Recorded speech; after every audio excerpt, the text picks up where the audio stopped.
जय हिंद साथियों, अगर अभी तक आपने हमारे चैनल सोच से जंग को सब्सक्राइब नहीं किया है तो सब्सक्राइब जरूर करें और बेल आइकन दबाना ना भूलें ताकि हर लेटेस्ट धमाकेदार खबरों की अपडेट आप तक पहुंचाई जा सके।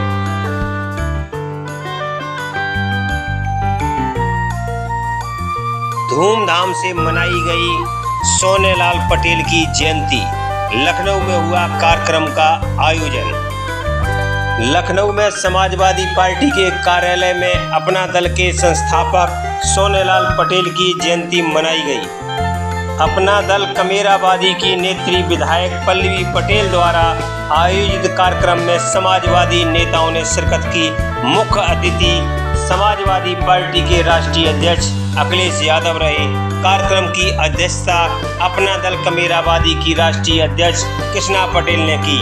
विशिष्ट अतिथि के रूप में समाजवादी चिंतक पूर्व सांसद राष्ट्र कवि उदय प्रताप सिंह जी ने शिरकत की। इस अवसर पर राजपाल कश्यप, श्रीमती साधना साहू, पल्लवी पटेल, बिलाल सहारनपुरी, शाहनवाज साबरी आदि ने संबोधित किया।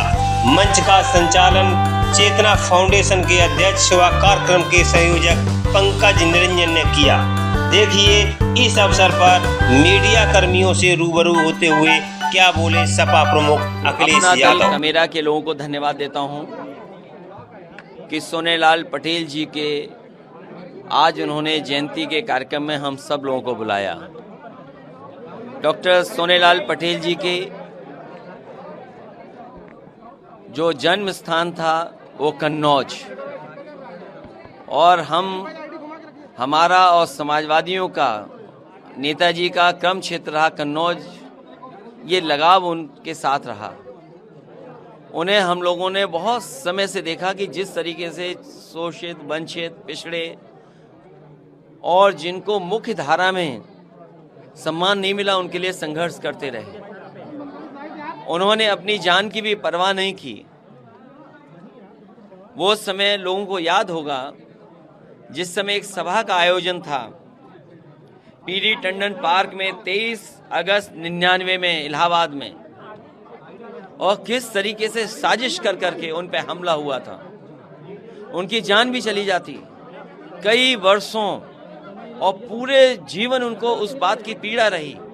लेकिन जो रास्ता उन्होंने बनाया पिछड़ों को, दलितों को, बहुजन समाज को सम्मान दिलाने का, उस रास्ते पे वो लगातार चलते रहे। ऐसे डॉक्टर सोनेलाल पटेल जी को हम याद करते हैं। उनके सपनों को कैसे पूरा किया जाए उस रास्ते पे चलने का काम करेंगे। देखिए, भारतीय जनता पार्टी ये जानती है कि बेरोजगारी के नाम पर जो धोखा दिया है इन्होंने नौजवानों को, आज रोजगार नहीं है, नौकरी नहीं है, कारखाने नहीं लगे, और जो महंगाई की चरम सीमा पर पहुंच गई। महंगाई का आखिरकार मुनाफा किसके पास जा रहा है? मुनाफा महंगाई की वजह से किसकी जेब में जा रहा है? किसकी जेब भरी जा रही हैं?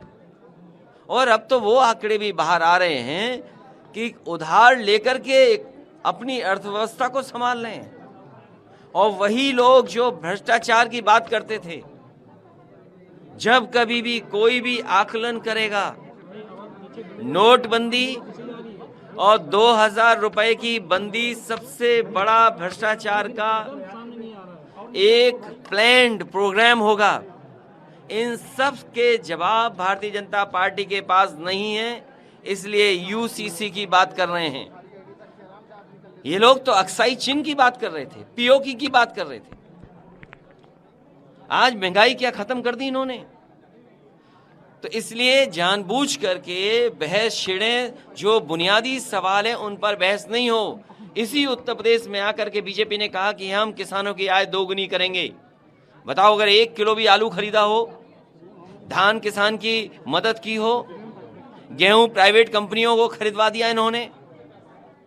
आज जो महंगाई है, चाहे कोई भी खाने पीने की चीज का, कौन जिम्मेदार है? इन सवालों के इनके पास जवाब नहीं है। ये जो महाराष्ट्र में हो रहा है और मध्य प्रदेश पहले प्रयोगशाला थी बीजेपी की, महाराष्ट्र उससे बड़ी प्रयोगशाला बन गई। आप देखना लोकसभा का चुनाव आते आते देखना कितने नए तरह के प्रयोग भारतीय जनता पार्टी करेगी, क्योंकि उसे सत्ता से बाहर नहीं जाना है, सत्ता में बने रहना है। चाहे गरीब, किसान, वंचित, शोषित, पिछड़े, बहुजन, कहीं उनको स्थान न मिले, लेकिन उन्हें स्थान सत्ता का मिलना चाहिए। देखिए, यूसीसी के खिलाफ समाजवादी पार्टी है। बिजली को लेकर काफी लोगों की बहुत हो चुकी है। अरे बिजली के बारे में क्या पत्रकार साथियों, ये बुनियादी सवाल है ही नहीं। अरे बिजली का सवाल होता तो आज तक मुख्यमंत्री कम से कम प्लांट का नाम तो लेते। बिजली के प्लांट के कारखाने अगर समाजवादी के बनाए हुए चला दिए होते तो आज उत्तर प्रदेश में सस्ती बिजली होती, 24 घंटे बिजली होती। जितने समाजवादी सरकार में लगाए गए बिजली के कारखाने हैं, इस सरकार ने पूरे नहीं किए। चाहे आपका एटा का हो, चाहे आपका निवेली लिग्नाइट कानपुर देहात का, भोगनीपुर का हो, चाहे आपके कानपुर का पनकी का हो, कोई भी कारखाना ये शुरू नहीं कर पाए। उसका परिणाम ये है कि बिजली भी नहीं है और बिजली इतनी महंगी है, कारखाने भी नहीं लग रहे हैं, न कारखाने चल रहे हैं। अगर इतनी महंगी बिजली होगी तो आम जनमानस को तो बिल देना ही पड़ेगा, और कारखाने कैसे मुकाबला कर पाएंगे? अगर कोई चीज़ बनाएंगे तो मार्केट में सरवाइव नहीं करेंगे। ये देश को बिल्कुल पीछे ले जाने का काम कर रहे हैं। अठावले साहब बहुत अच्छे नेता हैं। बीजेपी जो बात कहनी चाहती है वो दूसरों से कहलवाती है। बीजेपी के पास कई ऐसे लोग हैं जिनसे समय समय पर वो बात कहती है। बीजेपी के नेता क्यों नहीं कहते हैं? उनको नेताओं को अपने आंकड़े दिखाने चाहिए, आंकड़े बताने चाहिए कि आंकड़े क्या हैं, अपॉइंटमेंट्स किन का हो रहा है, नौकरी किन को मिल रही है। अभी मान लीजिए प्राइवेट कंपनियों ने बड़े बड़े आंकड़े दिए हैं कि हमारी प्राइवेट कंपनी में 6 लाख नौकरियां हैं, किसी ने 5 लाख, किसी ने 3 लाख, किसी ने 2 लाख बताया। बताओ इसमें पीडीए कितना है? क्या इसका जवाब है उनके पास? सर, अमित शाह जिस तरह से लखनऊ आए, इसको 2024 से वो इसलिए आए क्योंकि आपका हॉल कैंसिल कर दिया। सोचिए आप, ये तानाशाही, ये तरीका है सरकार के काम करने का। आप अगर कार्यक्रम करना चाहोगे तो भी नहीं कर पाओगे। अरे हम तो ये भी जानते हैं, आपको ब्रेकिंग न्यूज भी बीजेपी देती है कि ब्रेकिंग न्यूज में ये लाइन चलाइए, आप ये लाइन हमें सूट कर रही है। तो सोचो, ये है काम करने का तरीका। ये बीजेपी समय समय पर प्रयोग करती है, प्रयोगशालाएं बनाई हुई हैं। पहले मध्य प्रदेश था, महाराष्ट्र बनाया। ये जनता देख रही है, पूरे देश की जनता देख रही है, पूरे देश का नौजवान देख रहा है, पूरे देश की महिलाएं देख रही हैं, किसान देख रहा है। अरे किसान की आय दोगुनी होगी या नहीं होगी? इसलिए लोकसभा का चुनाव उत्तर प्रदेश से शुरू हो चुका है।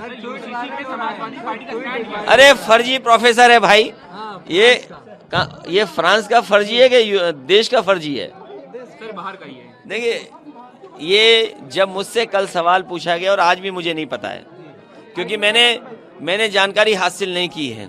सुनने में आया है कि बीजेपी के लोगों ने बड़ी बड़ी कंपनी हायर की हैं जो समय समय पर डिजिटल जो आज का ज़माना है उसमें काम कर रही हैं, बड़े पैसे दे जा रहे हैं और जानबूझ करके स्टोरी बनाते हैं, खुद ही उसको और इनलाज करते हैं। जब पकड़े जाते हैं तो पता नहीं क्या कहते हैं। सुनने में आया वो प्रोफेसर पहले जेल जा चुका है, जेल जा चुका है। सोचिए आप, हमारे मुख्यमंत्री जी इसी में खुश हैं कि किसी फर्जी प्रोफेसर ने एक फर्जी ट्वीट उनके पक्ष में लिख दिया। समाजवादी पार्टी का क्या स्टैंड रहेगा? आपने सुना नहीं ना देखा? समाजवादी पार्टी बिल्कुल खिलाफ है। ये बीजेपी जानबूझ करके चुनाव से पहले इसी तरह का काम करती है, इसी तरह के सवाल उठाती है जो बुनियादी सवाल हैं, महंगाई, बेरोजगारी का, उस पर बहस नहीं कर रहे हैं।